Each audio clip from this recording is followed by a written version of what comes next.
Like I said, all those guys, provide something very different.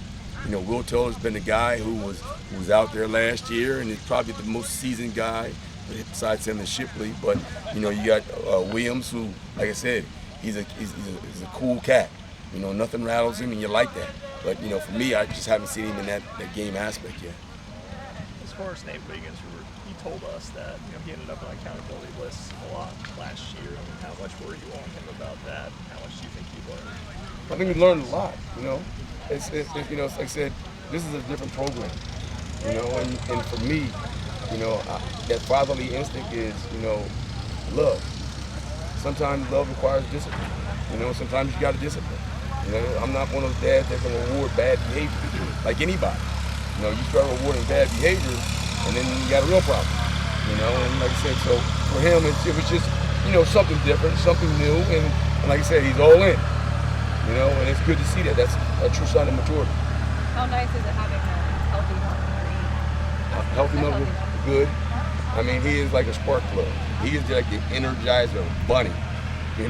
If he doesn't bring that juice, I'm gonna find him. 'Cause that's one thing he does, and I love it. You guys saw me, on signing day.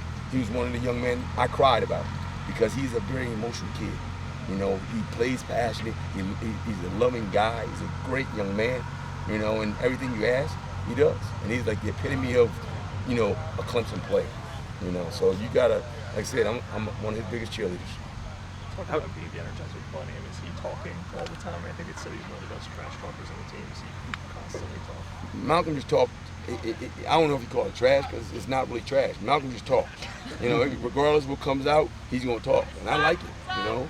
He's getting his players involved. Like literally, practices is like kind of like on a little down dim side.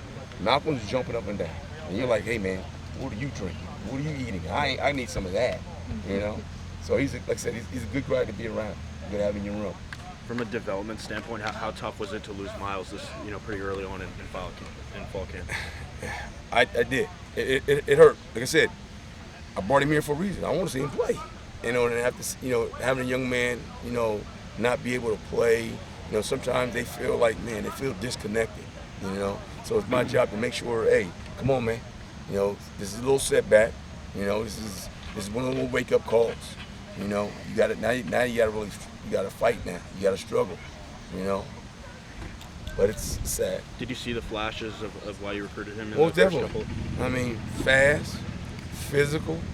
We like it. So you were just hoping that when the news came back about his injury, you were like, man, I wish it was just something slight, but it wasn't. But it's okay. He'll be okay. He'll be ready to go. Anybody else? Thanks, Coach.